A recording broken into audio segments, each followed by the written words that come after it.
Até hoje, esse continua sendo o maior mistério da história da aviação.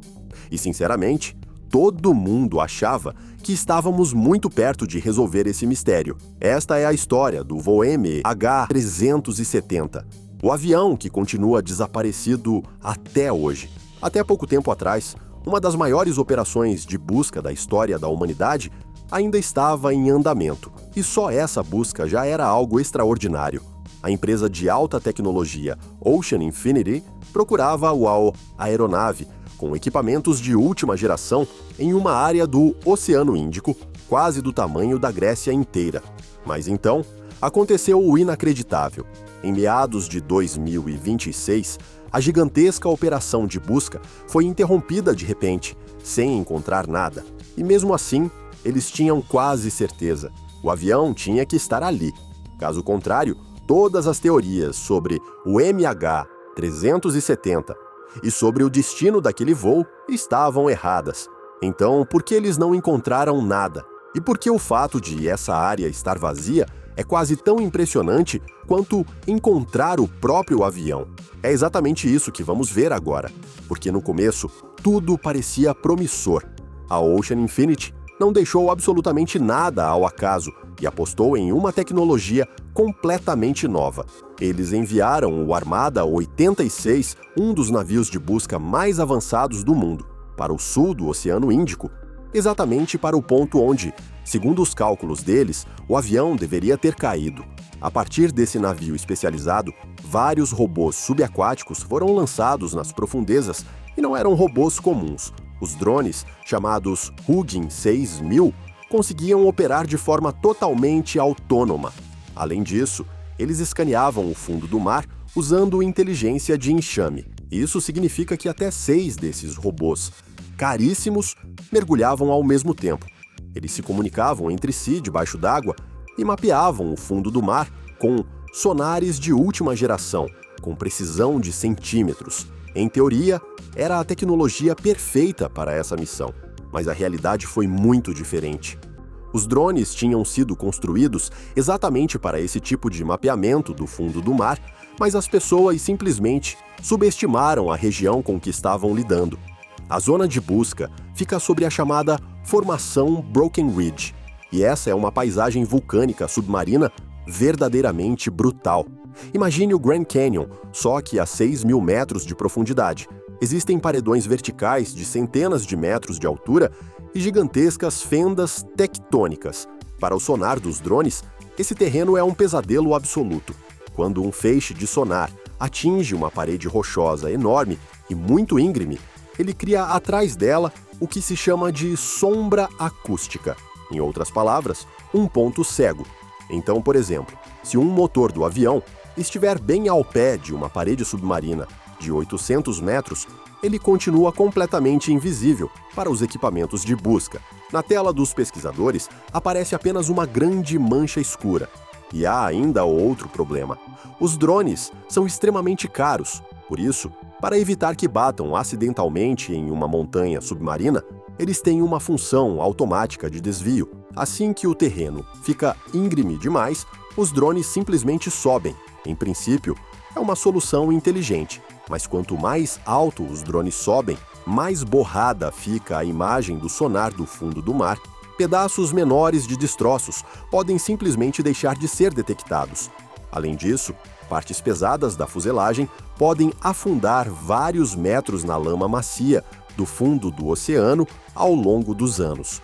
Em termos simples, isso significa que, mesmo que o MH370 esteja nessa área, existe uma chance real de que os robôs tenham passado por cima dele sem enxergar nada. Mas será que o avião está mesmo ali? Ou está em um lugar completamente diferente? Essa pergunta nos leva ao que pode ser o erro mais importante de toda a busca. Mas para entender isso, precisamos voltar um pouco. Quando o voo MH370 desapareceu em março de 2014, todos os sistemas de radar foram desligados pouco depois da decolagem. O avião fez uma curva extremamente brusca e seguiu em direção ao mar aberto. Depois disso, ficou invisível para os radares comuns. E é justamente isso que torna o caso do MH370 tão absurdamente difícil de resolver. Sabemos pouquíssimo sobre a rota do avião. A única pista que os investigadores ainda tinham eram exatamente 7 pequenos sinais automáticos de rádio, os chamados pings. Esses pings foram trocados entre a aeronave e um antigo satélite de comunicação chamado Inmarsat. Mas como a Malaysia Airlines queria economizar dinheiro na época, ela havia contratado apenas um pacote básico e barato. Infelizmente, esse pacote não transmitia nenhum dado de GPS. Então, os investigadores tinham apenas o tempo que o sinal levou para ir e voltar. A partir disso, eles calcularam 7 arcos ao redor do planeta. O último arco entrou para a história como o famoso 7º arco. Para descobrir se o avião tinha voado para o norte ou para o sul, os especialistas usaram o chamado efeito Doppler. E é aqui que a história fica ainda mais impressionante. O satélite Inmarsat era antigo, ele não ficava rigidamente fixo no espaço. Em vez disso, oscilava ao redor da Terra, em uma espécie de movimento em forma de 8. Ao mesmo tempo, depois de uma falha de energia no avião, houve variações de temperatura nos componentes eletrônicos de bordo. Os pesquisadores tiveram que remover matematicamente todas essas pequenas interferências. Depois disso, chegaram à conclusão: o avião definitivamente voou para o sul. As autoridades partiram da ideia de que o avião seguiu no piloto automático até que, em algum momento, o combustível acabou. Então, os motores pararam. Depois disso, segundo a teoria, o enorme Boeing caiu no mar sem controle, quase na vertical, como uma pedra. Foi exatamente por causa dessa teoria que eles definiram uma área de busca extremamente estreita ao redor do 7º arco. Mas e se essa teoria estivesse completamente errada? E se a Ocean Infinity simplesmente gastou milhões procurando no lugar errado? Na verdade, cada vez mais pessoas duvidam dessa área oficial de busca. Um conhecido engenheiro aeronáutico chamado Richard Godfrey causou enorme repercussão algum tempo atrás. Ele afirmou ter encontrado a rota do avião usando uma rede mundial de rádio amador.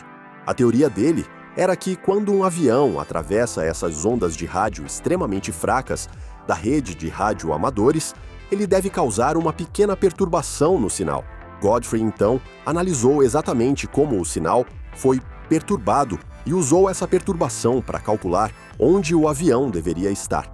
No começo, isso parecia uma solução brilhante, mas os cientistas desmontaram completamente essa teoria.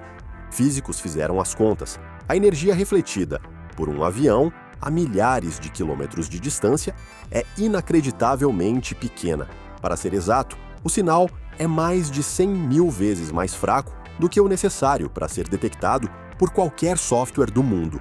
Ele simplesmente desaparece por completo no ruído natural de fundo da Terra. As anomalias encontradas por Godfrey eram apenas variações normais causadas por ventos solares. Então, essa pista não levou a lugar nenhum.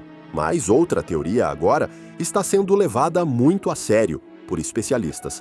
É a teoria de que havia alguém pilotando ativamente o avião, porque existem evidências sólidas de que a aeronave não caiu às cegas no oceano. Anos atrás, uma peça da asa do MH370 apareceu na ilha de Reunião, o chamado Flaperon. O investigador canadense de acidentes aéreos, Larry Vance, examinou com muito cuidado os danos nessa peça, e a conclusão dele foi absolutamente chocante. As marcas na asa mostravam uma coisa sem deixar dúvida: os flaps estavam estendidos quando o avião atingiu a água. Isso significa que havia um piloto no comando até o fim. Ele realizou um pouso controlado na água, algo parecido com o famoso piloto Sully no rio Hudson, só que nas ondas violentas do oceano. Mas se isso for verdade, muda tudo. Um Boeing 777 não cai como uma pedra. Ele plana, e plana por uma distância enorme. Depois que o combustível acabou, o piloto poderia facilmente ter levado o avião por mais 120 quilômetros. O pesquisador Vincent Line foi ainda mais longe. e apresentou a chamada Teoria do Buraco da Longitude de Penang. O capitão do voo MH370 tinha seu próprio simulador de voo em casa, onde praticava repetidamente manobras incomuns, especialmente pouco antes de seu último voo real.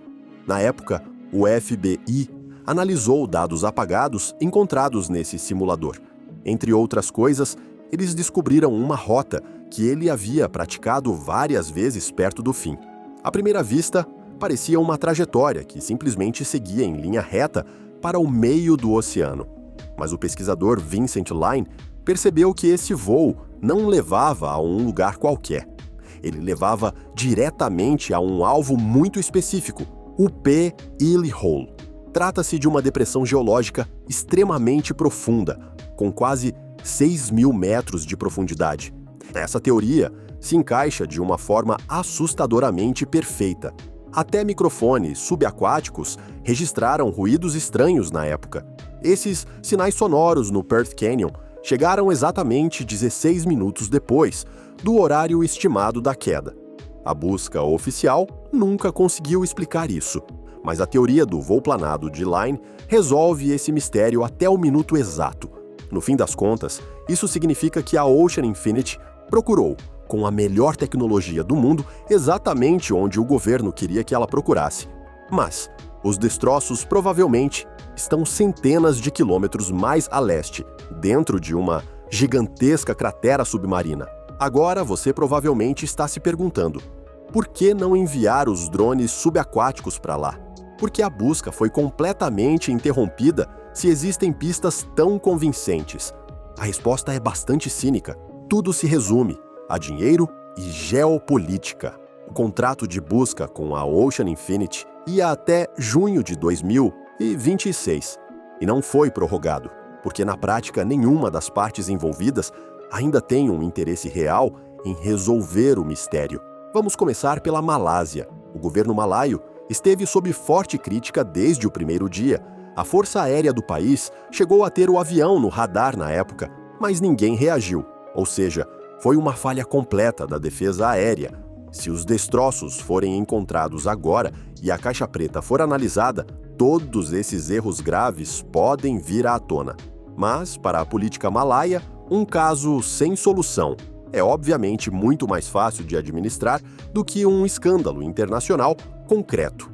A China também não está mais se envolvendo. Embora a maioria das vítimas a bordo fosse chinesa, Pequim agora enterrou o assunto discretamente. No fim das contas, relações diplomáticas e acordos comerciais bilionários com a Malásia são mais importantes para o governo do que uma disputa interminável por causa de um antigo acidente aéreo. E a Ocean Infinity, no fim, continua sendo uma empresa. A companhia assumiu um risco enorme ao se oferecer para procurar os destroços no oceano de graça e só cobrar se o avião fosse encontrado. Mas, apesar do enorme prejuízo, essa operação de busca, que agora já custou 70 milhões de dólares, não foi um fracasso para a Ocean Infinity. O CEO da empresa explicou que agora eles podem pelo menos dizer com certeza onde o MH370 não está. Mas e você, o que acha? Você acha que o MH370 estava mesmo na área de busca e simplesmente não foi detectado? Acha que o avião está em um lugar completamente diferente? Ou tem uma teoria totalmente diferente sobre onde esse avião pode estar agora?